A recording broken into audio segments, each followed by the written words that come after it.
CBS Radio presents the news. From Washington, here is Bob Pierpoint. Another larger Sputnik with a dog named Curly aboard is now whirling around the Earth 1,000 miles out in space. The Russians launched an 1,100-pound satellite late last night, and so far both Sputnik 2 and its K-9 passenger are reported doing well. The dramatic achievements in space which occurred in recent weeks should have made clear to us all, as did the Sputnik in 1957, the impact of this adventure on the minds of men everywhere who are attempting to make a determination of which road they should take. Radio Moscow started broadcasting time schedules for its latest satellite a short while ago, with the announcement that Sputnik 2 will pass over Washington, D.C. in just a few minutes from now. Dr. J. Allen Hynek, well-known associate director of the Smithsonian Observatory at Cambridge, Massachusetts, was asked if the half-ton weight of Sputnik 2 indicated the Russians might have a war rocket powerful enough to reach this continent from the Soviet Union. It certainly indicates they have the capabilities of launching an intercontinental ballistic missile, replied Dr. Hynek. Now it is time to take longer strides. Time for a great new American enterprise. Time for this nation to take a clearly leading role in space achievement, which in many ways may hold the key to our future on Earth. Dr. John S. Reinhardt, also with the Smithsonian Observatory, commented after studying figures on the new Soviet satellite, "I firmly believe the Russians could reach the moon in a few days." I believe we should go to the moon, but I think every citizen of this country, as well as the members of the Congress, should consider the matter carefully. Every scientist, every engineer, every serviceman, every technician, contractor, and civil servant gives his personal pledge that this nation will move forward with the full speed of freedom in the exciting adventure of space. We go into space because whatever mankind must undertake, free men must fully share.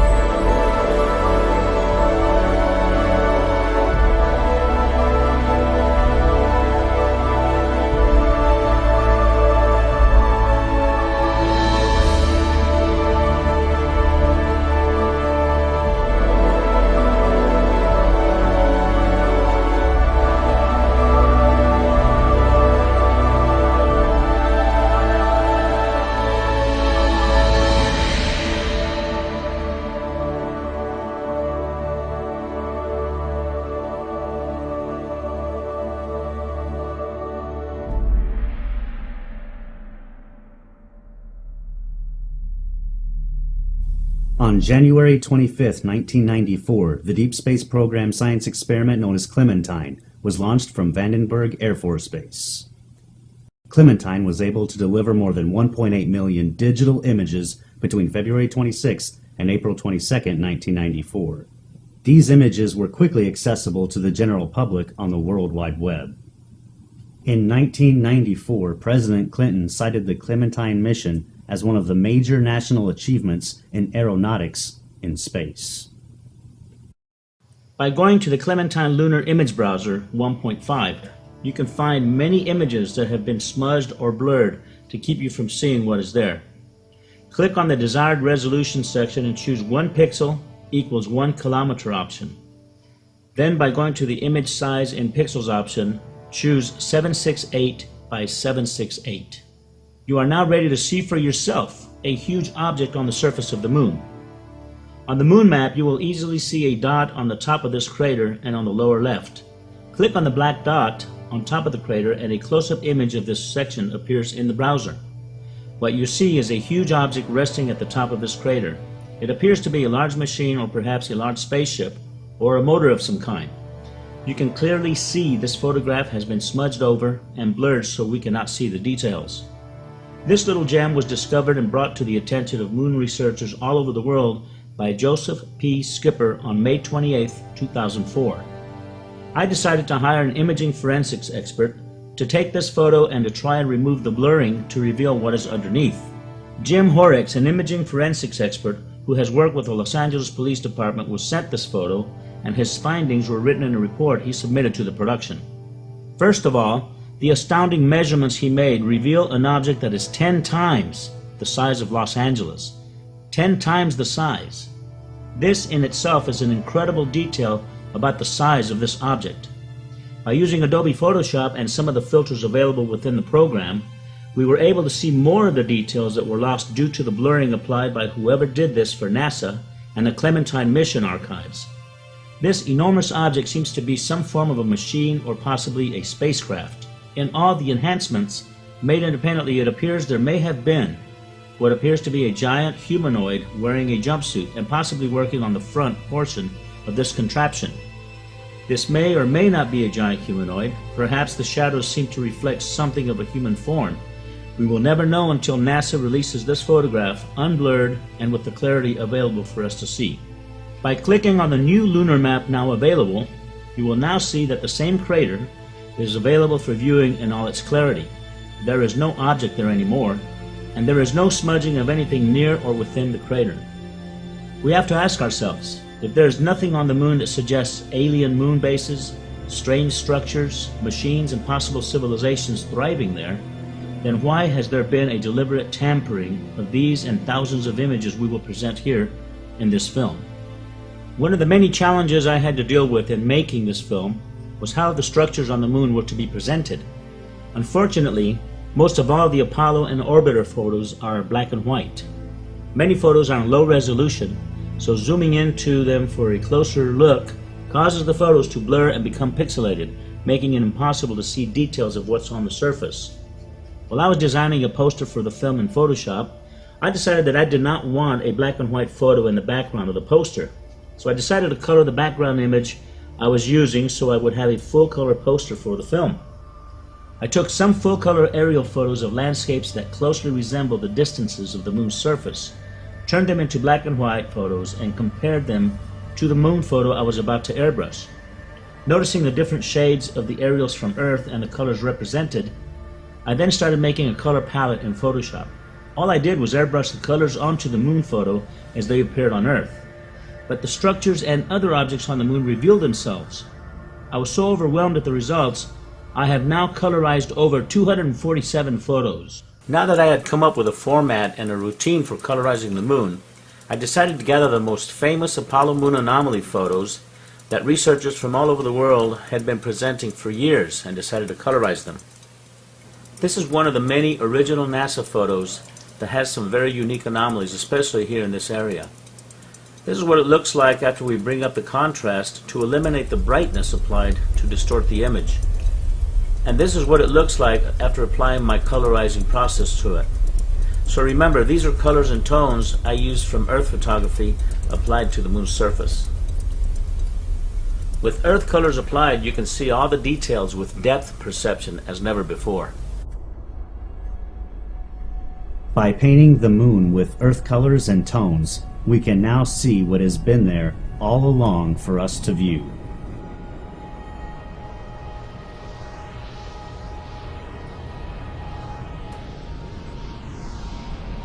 I got started in this probably in the mid-1990s, listening to Hoagland on the old Coast to Coast AM radio program with Art Bell. And he was talking about the stuff that he'd found on the moon, and some images and some things that clearly appeared to be structures. They were very anomalous.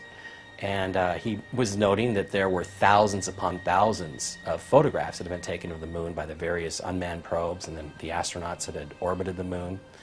And he said, you know, Art, anybody can do this. And what I realized is, A, I'm anybody. B, I think I understand the arguments. I'm an engineer by trade, so aerospace engineer, so I may not be an architect, but I certainly know structure when I see it.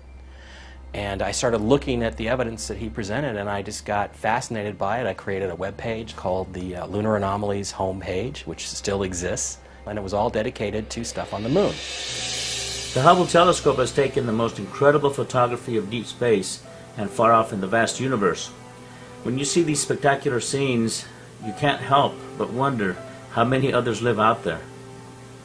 So when NASA was asked by scientists and astronomers when the Hubble telescope would be used in photographing the moon, NASA's reply was that because the moon was too bright, it would be impossible to get accurate photography of the moon. The first photo was released from the Hubble Space Telescope in 1999. Needless to say, the scientists and astronomers were not too pleased at how NASA had deliberately lied to them. When I heard about this photograph, I thought for sure we would see the moon in full color. But of all the photos taken by the Hubble telescope of the moon, they are in black and white. After colorizing all these photos, you can't help but learn the moon's layout. After all, it is a small planet compared to Earth. Prepare yourself for an incredible expedition as we now take you back to the moon on a voyage filled with mystery and secrecy.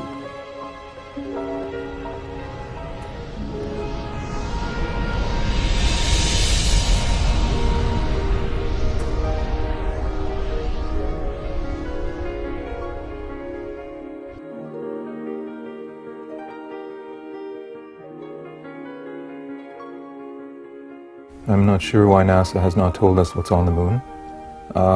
In a way they have told us, because the pictures are there and there's hundreds of them. So anybody can do what I did and go and look at the pictures and enlarge them and see what there is. NASA has been there, but we haven't been back since 1972, and you gotta sit there and wonder why that is. It's our closest celestial neighbor in the heavens. You can see it every night when you walk outside, and really there's so much mystery about it still to this day. Many people seem to think that the Apollo program answered a lot of these questions, and in many ways it did, but we, the general public, have never been privy to any of those answers.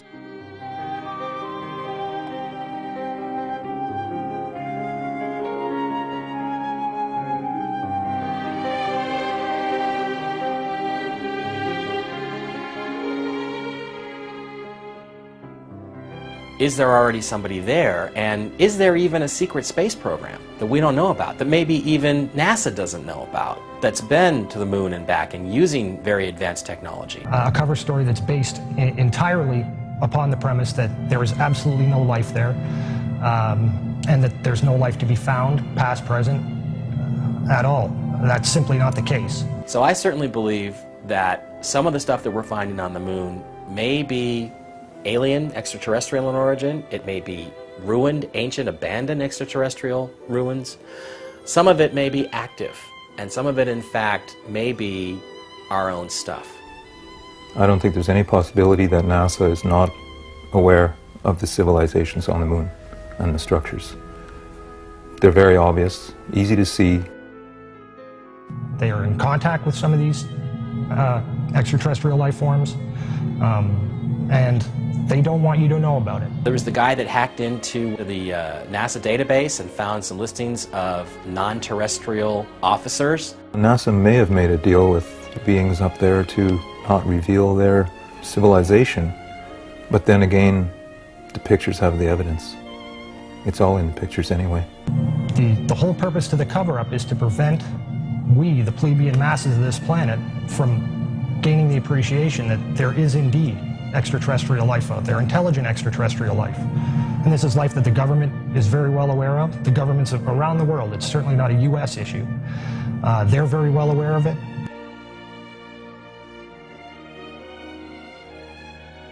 Because you've been lied to, you've been robbed of something that you deserve, which is to know what your true history is and what your true significance is in this world. I really don't think people realize how deep the lie goes, how big it is, how unbelievable the cover-up is. This truly is the greatest story ever denied.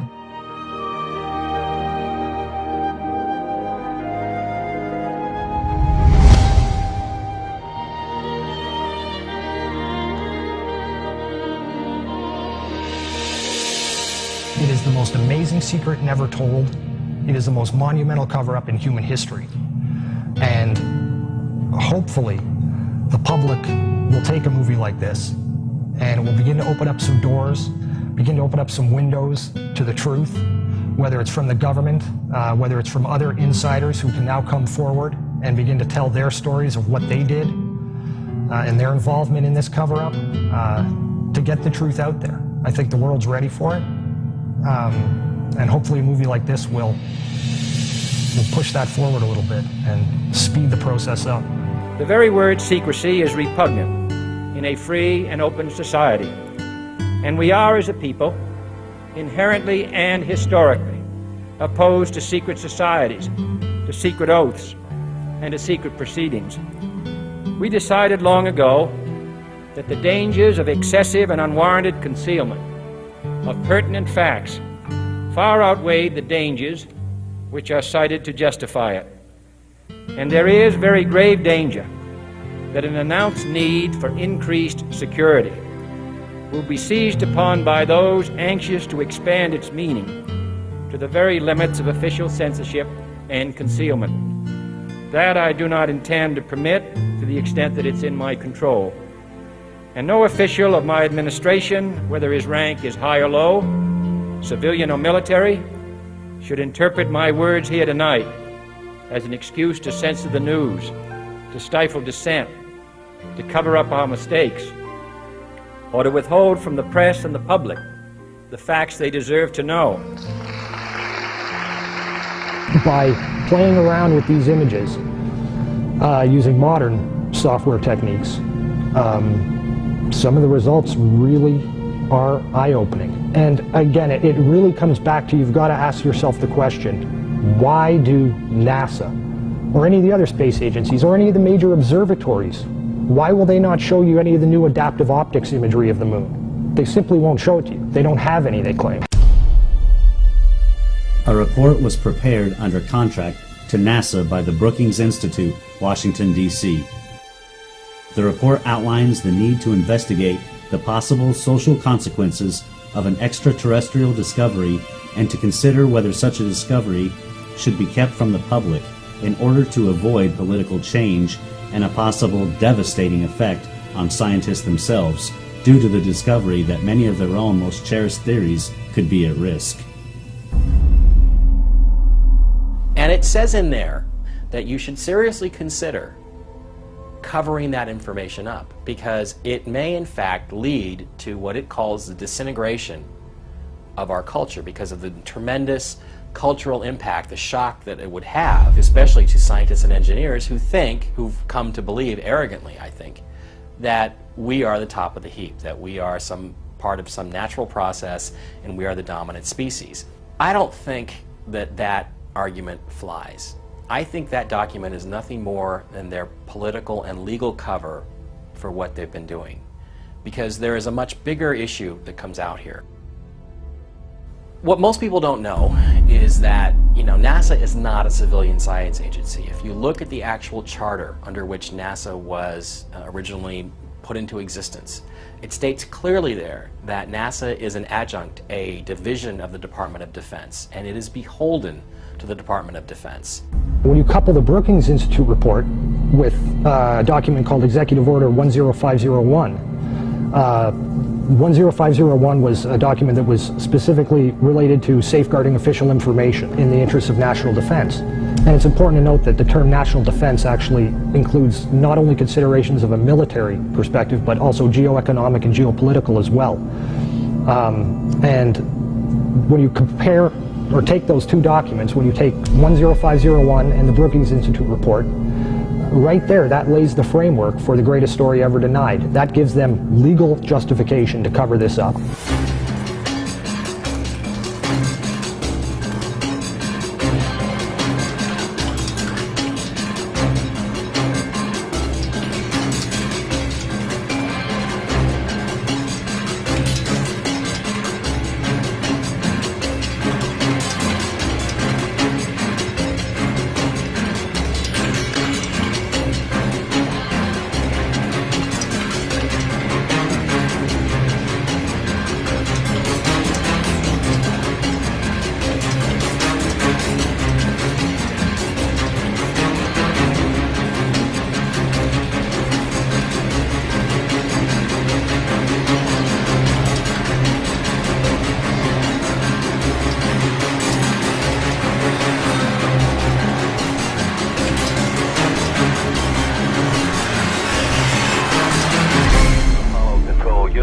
Switching now to the voice of Jim Lovell. by 60.5. Good to hear your voice. Apollo 8, Houston, what does the old moon look like from 60 miles? Over. Okay, Houston. The moon is essentially gray. No color. Looks like plaster of Paris.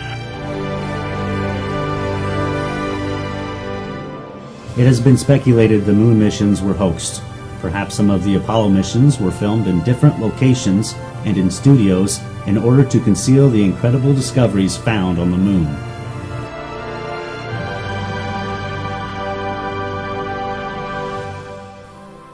In 1979, Marie Chatelain, former chief of NASA Communications Systems, confirmed Neil Armstrong had indeed reported seeing 2 UFOs on the rim of a crater. The encounter was common knowledge at NASA, he revealed, but nobody has talked about it until now.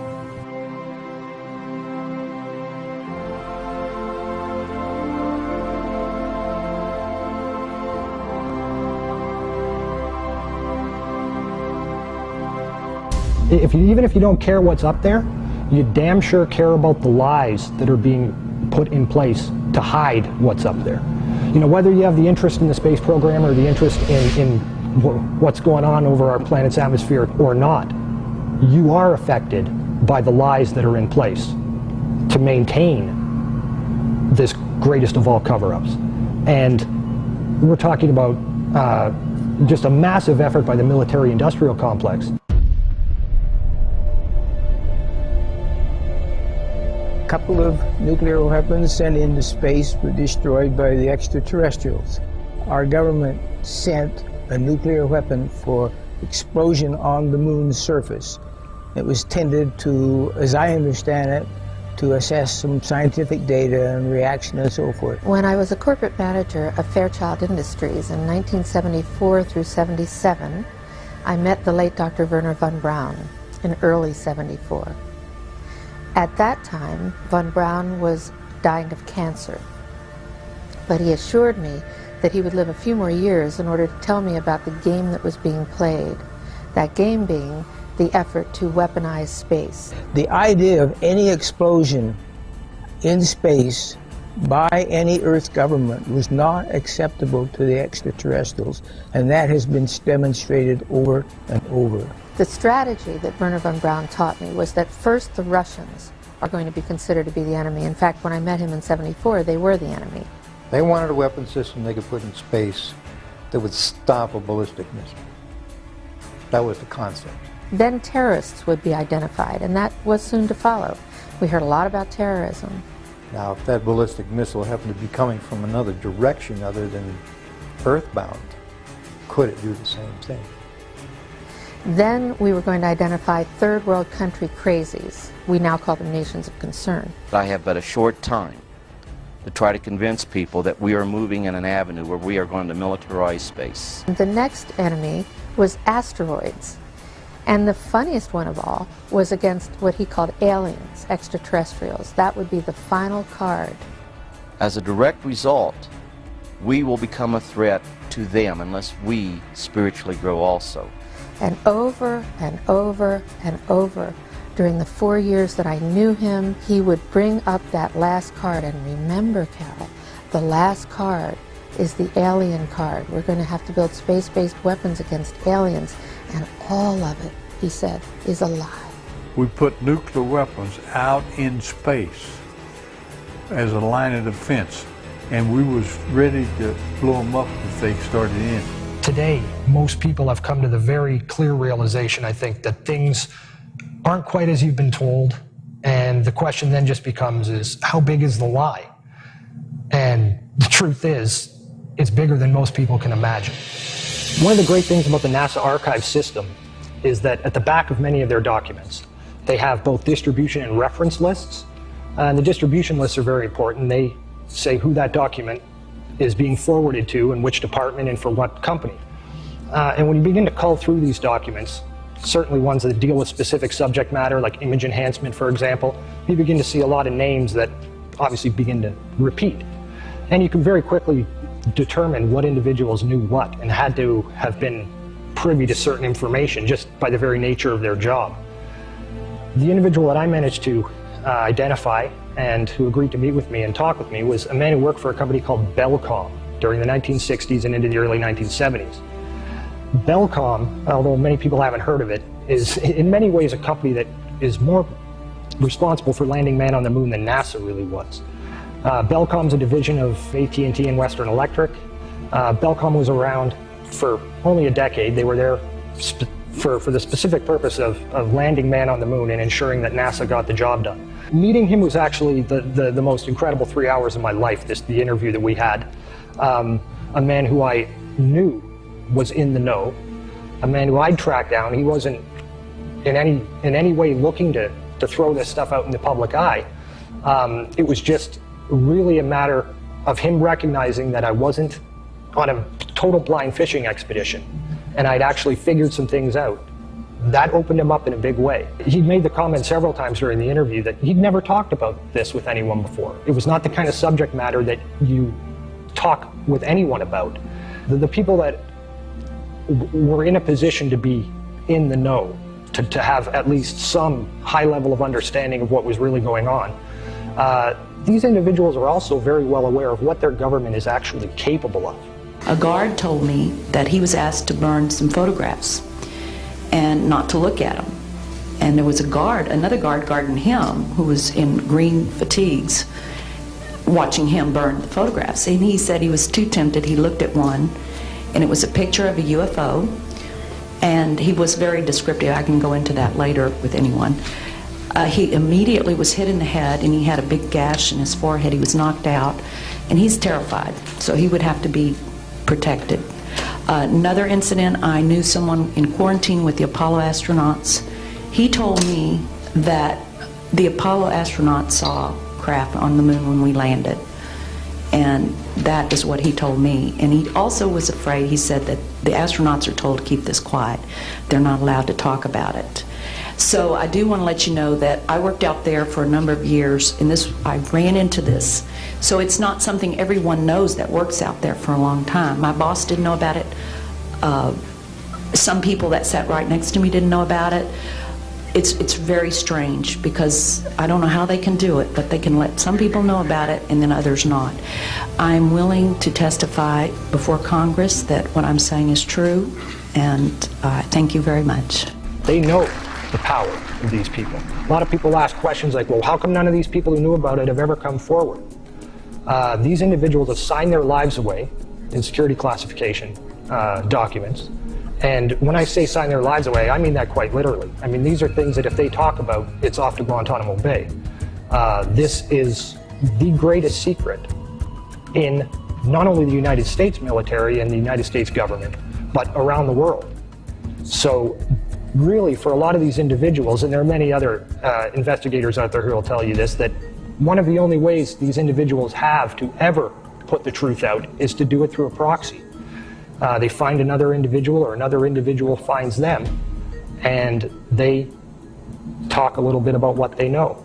They're usually very, very careful when they talk about it, because they don't want trails leading right back to them. With this gentleman, I think a great deal of his openness had to do with the fact that he knew he was dying, and he knew that he was just fed up with the government's behavior. So he was more than willing, knowing that I had understood at least a little bit of what was going on, he was much more willing to open up to me. On November 20th, 1969, the Apollo 12 astronauts did an experiment with some strange results. They crashed the lunar module ascent stage into the surface of the moon.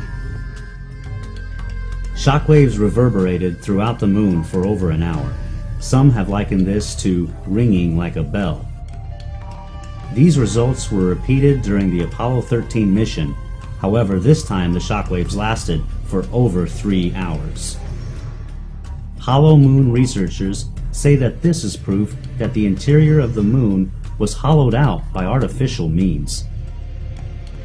MIT's Dr. Sean C. Solomon wrote, "The lunar orbiter experiments vastly improved our knowledge of the moon's gravitational field, indicating the frightening possibility that the moon might be hollow."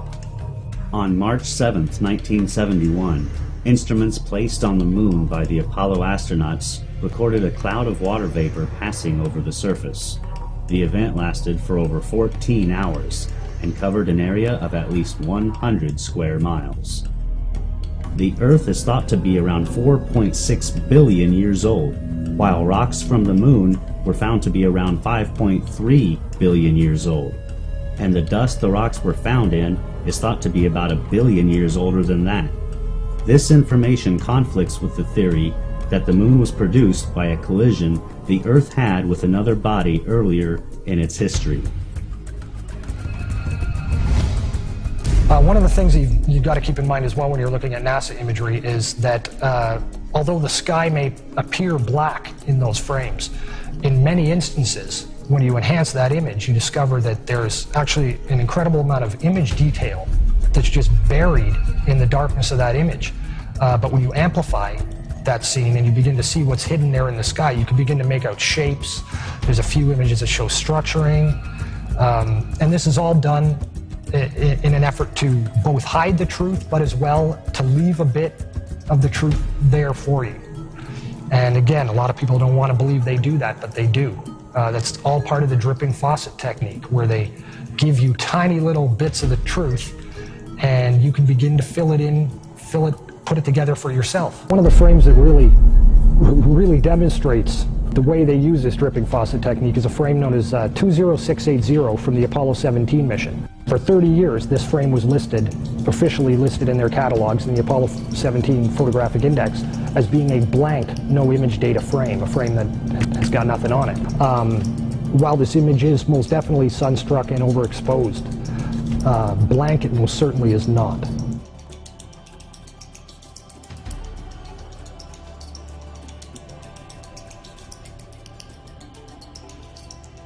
Harrison Schmitt, created some patches for his own mission, Apollo 17, which is again the mission that we take these images from, and that we've seen a lot of this color effect. And what he put on it was Stonehenge and the sun. And the sun is a symbol of ancient Egyptian god Horus. There's all sorts of Egyptian mythology that runs through all the Apollo program, which is supposed to be Greek, but it ends up that there's really sort of a dual meaning to all this stuff, and it's an Egyptian. And what he's clearly saying to people is, look, these are ruins. There is structure. This is what we're really doing on the moon. And I think what they're doing is they're trying in a subtle way to let people know, either because they remember it subconsciously or because they are deliberately trying to send us messages under the radar that they did not go there and pick up a bunch of rocks, but instead what they brought back, or what they were sent to investigate, was ancient extraterrestrial ruins. One of the most important things to keep in mind whenever you're looking at any NASA imagery, whether it's Apollo imagery or imagery of Mars, it doesn't really matter. Perspective is everything. We human beings down here on terra firma are afforded one perspective of the moon. We look at it, and that's what we have to look at. We don't know what the moon looks like from the side or from different oblique angles. All we have is this singular representation that we have to look at. And NASA has in fact gone to great lengths to ensure that the imagery that they show us of the moon's surface resembles very closely, both in photometric function as well as in angling, and the dimensional properties of the image make it appear as if it would look just like it does from Earth. One of the primary obfuscation techniques that NASA uses is to simply rotate the imagery.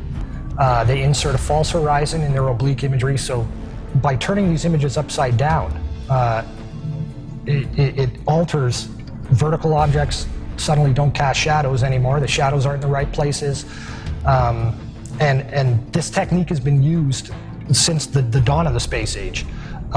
Since the lunar orbiter missions, since even before that with Ranger missions, to make things appear as we humans expect them to appear, because we look through a telescope here, we say, oh, that's how it looks, so from the side it probably looks like this. The reality is it doesn't. The moon is a very three-dimensional object. Hasselblad cameras were the ones that were used by NASA to photograph everything on the moon. And the reason Hasselblad was used is because they had registration crosshairs. Now these registration crosshairs are there for a specific reason, okay? They're so that you can take a single photo with a single camera, so you'll be able to get distance from an object to another object because of the registration crosshairs that are built into the Hasselblad cameras. These crosshairs are always in front of whatever's being photographed. Okay, this is a perfect shot of a photograph of one of the astronauts on the moon. Now here you see the crosshairs from the Hasselblad camera.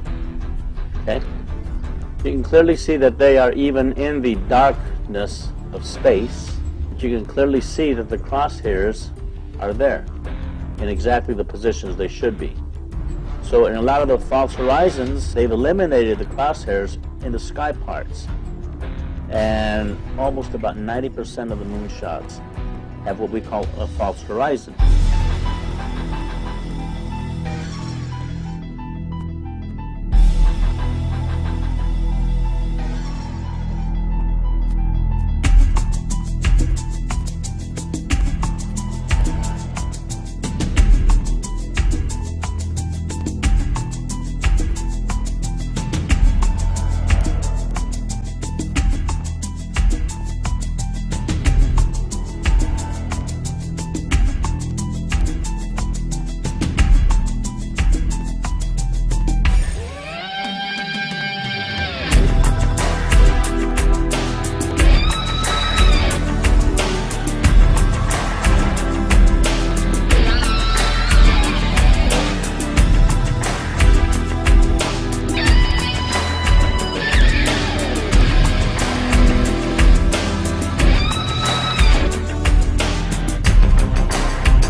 In 1999, William Burroughs wrote a book called This New Ocean. It's a non-fictional account, supposedly non-fictional account, of the space race. If you look at the cover of that book, you'll notice that he has a picture of the Earth's horizon on it with the moon above. And on the cover of this book, there are two black running parallel lines that climb up from the Earth, and they pass the moon on either side, paralleling it. It's interesting when you go and look at the ISS and space shuttle imagery of the moon from low Earth orbit. When you begin to enhance those images and begin to attack the black area of the sky that appears to be solid black, and there are different filtering techniques you can use to draw that out, you begin to realize that those lines that are on the cover of his book actually are appearing in these photographs. And they don't appear once or twice. You don't see this effect once or twice. You see this in many, many, many dozens of photographs. They're just of the moon. They appear when you enhance the image. And obviously Burroughs knows something that the public's not privy to. He's really just a classic outsider-insider, very much like Andrew Chaikin is. He's a guy who knows what the truth is, but has agreed to perpetuate the lie rather than to reveal what the truth is, for a whole variety of reasons. Burroughs does a fantastic job of presenting to us exactly the propaganda and the storyline that the powers that be have been selling us as being the truth for decades. And it gives the reader the official historical cover story in brilliant details. He's someone who is most definitely in the know. There are also frames in which some of these lines appear to be behind the moon, where you see the line rising up and being cut off as it hits the lower limb of the moon before re-emerging again on the exact opposite side of that interception point, where it continues on its very straight linear path.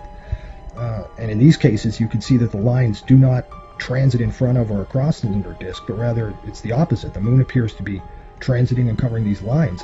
So what's going on here? Why do all these NASA ISS frames of the moon taken from LEO show these parallel lines, and why does this book cover mimic this same visual? What are we seeing, and what is being represented? One hypothesis I've heard has to do with what are called space elevators, which, as the name implies, are elevator transport systems that can be used to lift things, satellites, cargo, spacecraft, people, from the surface of the Earth, lift those up into space. Now, I realize that to many people this idea of building elevators with lengths of tens of thousands of kilometers that could extend from the Earth's surface up to geostationary orbit or to the moon probably sounds ludicrous, something that, if it is possible at all, must be centuries and centuries beyond what we're capable of doing today. But it really does not seem to be as beyond state-of-the-art as one might think. These are the kind of projects being worked on today and funded today. Back in 1999, NASA sponsored what was called the Space Elevator Workshop, and its purpose was to explore the feasibility of the development of space elevators in the 21st century. And it discusses plans for construction that would take place during the later half of this century. And that's all the unclassified stuff. That is what they're willing to tell us about their capabilities.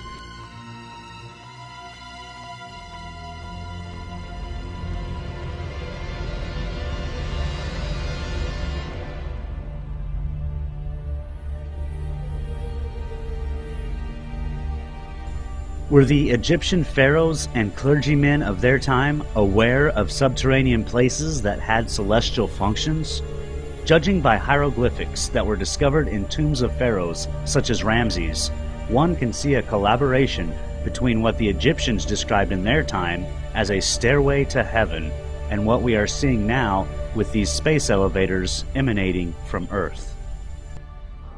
The Vector, NASA's official logo. If you've ever looked at NASA's official logo, both their official insignia and their official seal, you'll see that the most prominent object in the seal is a red swooshing object. They call that the chevron or the vector. If you ask NASA's Public Affairs Office, this symbology is featured so heavily in their insignia and seal, they'll give you what really amounts to the standard facile cover story for the unilluminated. They'll tell you that that is a representation of a hypersonic wing design from the 1950s, which was the time the logo was created. Not exactly the case. Someone might want to ask the Russian Federal Space Agency, Roscosmos, that was formed in 1992, why they chose that same logo. And while you're at it, you can go ask the Chinese, who formed their space agency in 1996, why in the world they're using a hypersonic wing design from the 1950s as their official logo. Then you can ask the Japanese, the South Koreans, Taiwanese, Malaysia, Mexico, Iran, all of these countries, even Bulgaria. They all utilize the vector symbology in their space agency logos for their national space agencies. It gets even deeper. You can go look at the individual manned program patches for NASA. The Mercury program, for example, a blatant use of covert symbology. In every logo dealing with the Mercury program, you'll see what looks like a number 7 in their logo. And again, NASA's official story is that they put this number 7 there so that they could pay homage to the original 7 Mercury astronauts. Kind of forgetting the fact that only 6 Mercury astronauts actually flew into space, because number 7 never did. Deke Slayton had a heart problem, so he didn't get to go up. So there were only 6 Mercury astronauts, yet there's a 7 in every single logo. That's in the official mission or official program insignia for Mercury, as well as the 6 individual mission patches carry this logo. And it carries on to the Space Shuttle program. If you look at the Apollo logo has a big letter A in it. At least that's what they want you to believe, but it's not. Again, that's just a simple way of explaining away the inclusion of this vector symbology in the logo.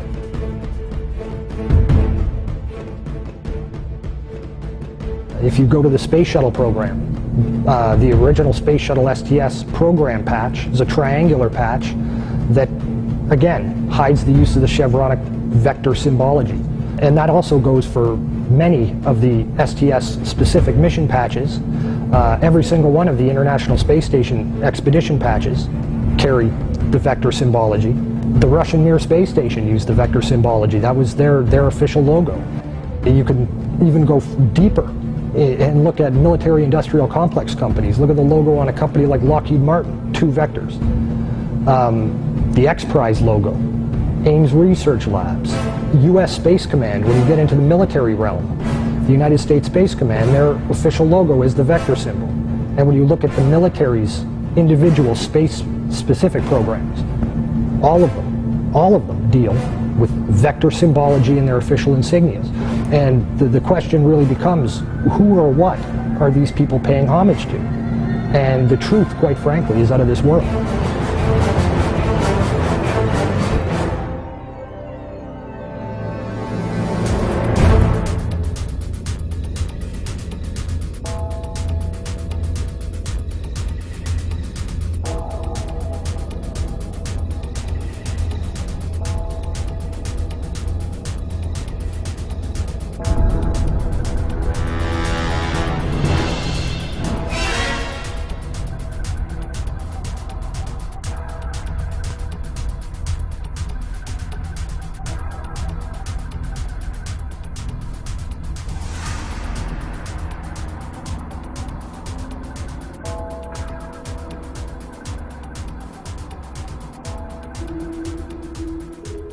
This painting, entitled The Madonna with Saint Giovannino, was made sometime during the 1400s.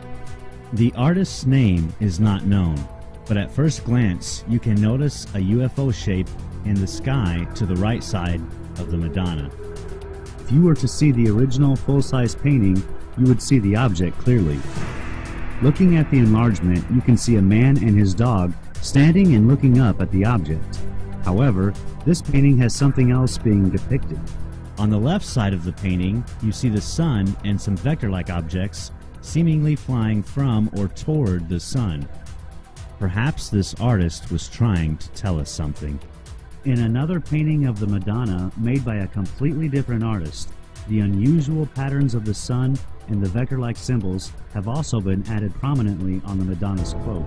You can see the same symbology on this painting as on the one before. This time, however, there is no UFO object to be seen anywhere in the sky. This footage was taken over Mexico City in 2002. There were many other videos and photographs taken of this same type of object, clearly resembling the shapes as seen on the visor of the astronaut, on the moon, and depicted in the 14th century paintings of the Madonna and Child. There is probably a larger story behind the vectors, but it is very unusual this symbology has been adapted by all the United States and foreign space agencies, especially enemies like Iran and others who are also making missions to the moon. Switching now to the voice of Jim Lovell. By 60.5, good to hear your voice. Apollo 8, Houston, what does the old moon look like from 60 miles, over? Okay, Houston, the moon is essentially gray, no color.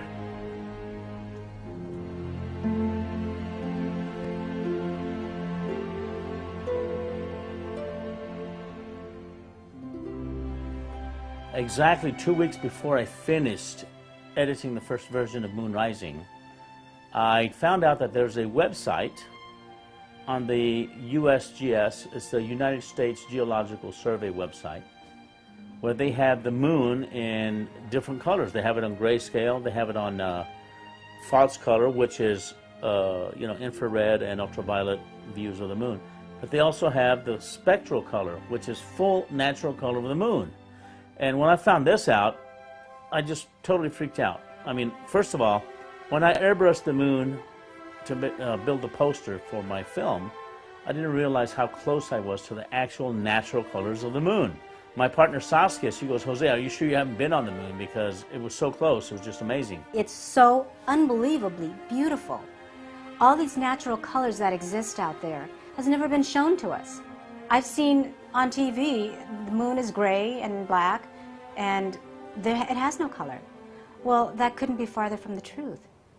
It's really compelling. I just want to see more, and it blew me away. It absolutely blew me away. First of all, with the Clementine mission, they took 1.8 million images of the moon. The high-resolution ones, you can't seem to get any of them because, well, they give you different reasons why you can't get them, but you can't seem to get them.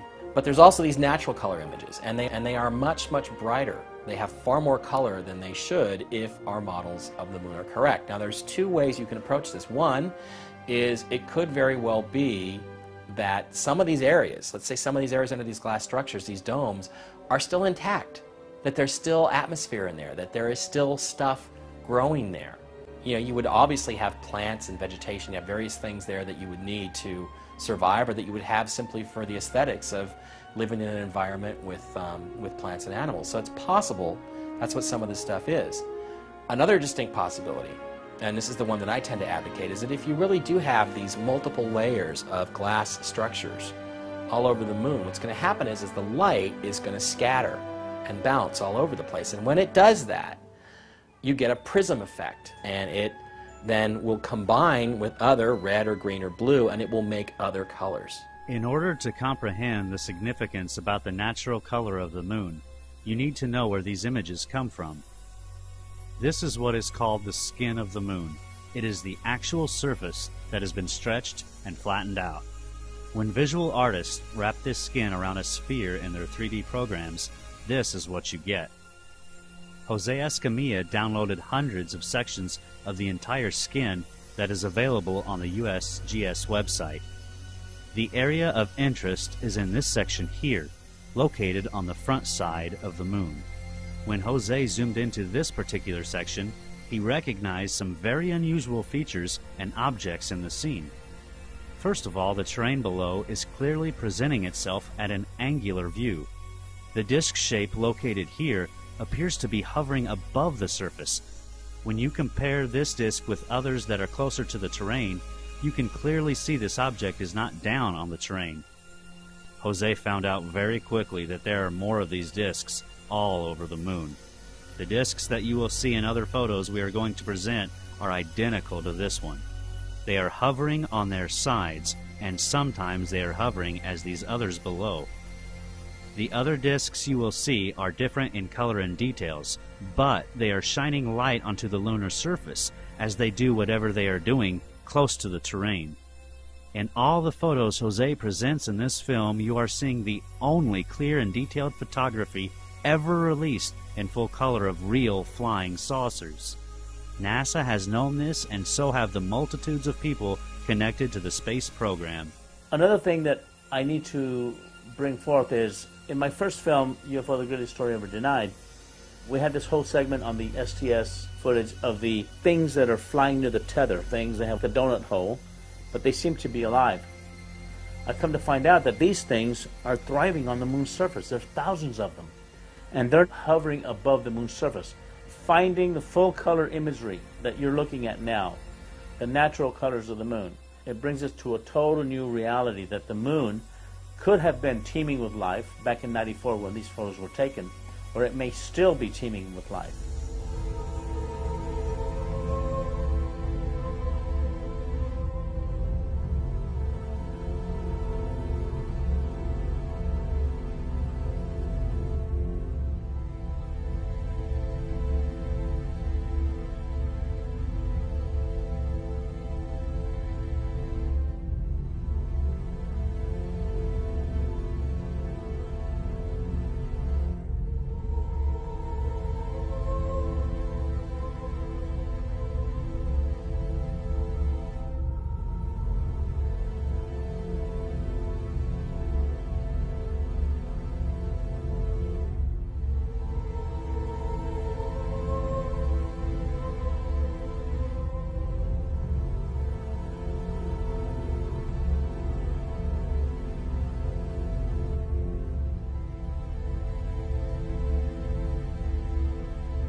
And the truth is, once you look at these pictures of the moon or Mars, and you realize that this stuff is structure, that there's artificial structures there, pretty much everything is on the table.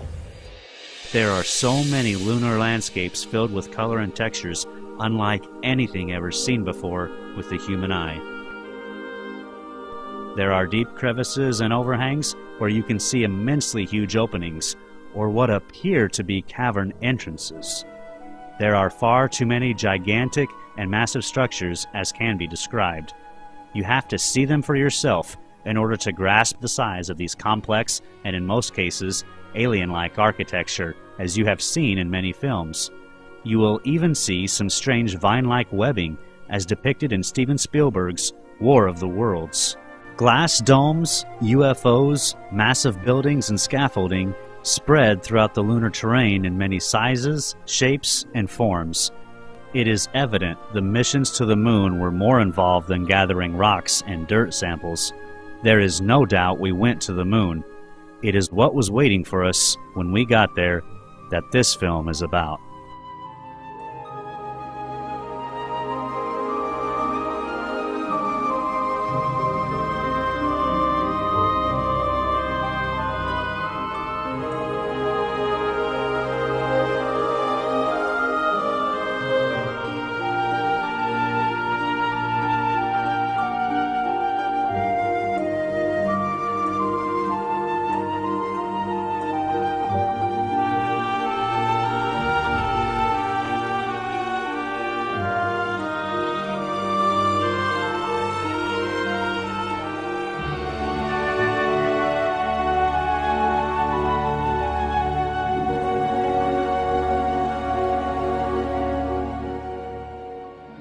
finding the full color imagery that you're looking at now, the natural colors of the moon, it brings us to a total new reality that the moon could have been teeming with life back in '94 when these photos were taken, or it may still be teeming with life. I think they are still there.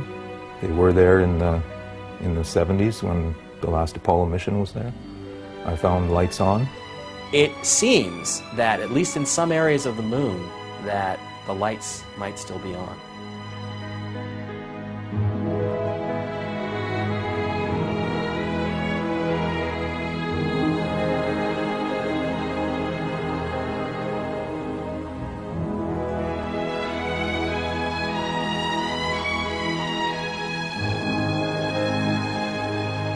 We're talking about the covering up of hyper-advanced technology that could do away with fossil fuels, our dependence on fossil fuels.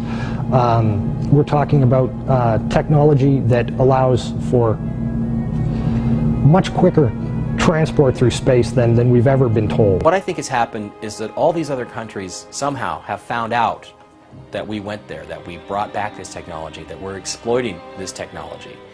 And they want a piece of the action. So that's why, it's the only reason why they would spend the kind of money that they're spending. India, China, all these, Japan, all these countries to go back to the moon. To what? To collect rocks? No, they're going back there because there's something incredibly valuable there that they know that we have, the United States brought back, that they want a piece of. And it's a tremendous risk. You know, there's not just simply the risk to the astronauts' lives. There's, if you believe some of the stories, there's even a risk to, you know, other people that might already be there. In the end result, I have found that the moon is in full color.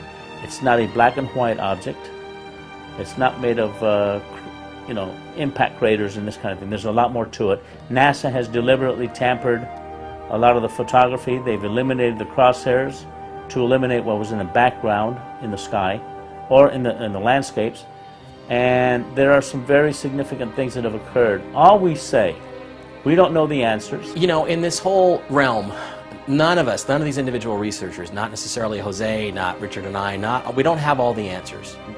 We all have a piece of the puzzle. We all see different parts of it. And there's certain aspects of this that we're all good at. All I'm presenting to you, and it's backed up with facts, all my films present you with evidence that is fully acknowledged. You can backtrace it, you can do, as they say, back engineer everything I present. It's all there for you to see.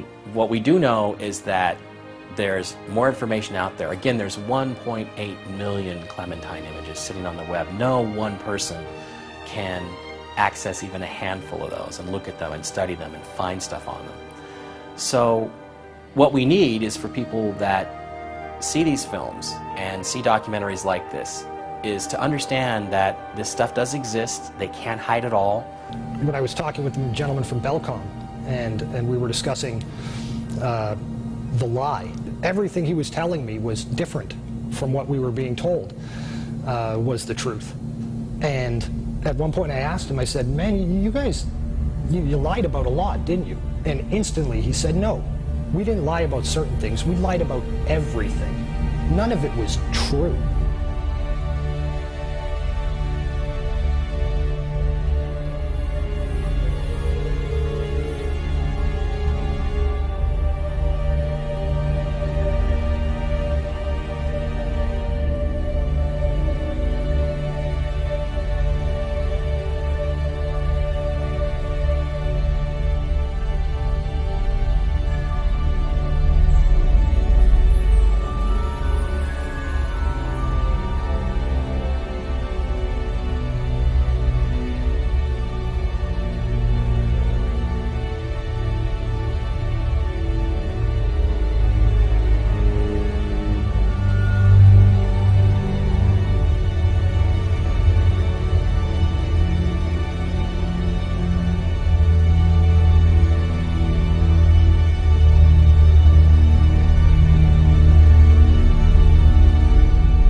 And we have vowed that we shall not see it governed by a hostile flag of conquest, but by a banner of freedom and peace. We have vowed that we shall not see space filled with weapons of mass destruction, but with instruments of knowledge and understanding. Yet the vows of this nation can only be fulfilled if we in this nation are first, and therefore we intend to be first.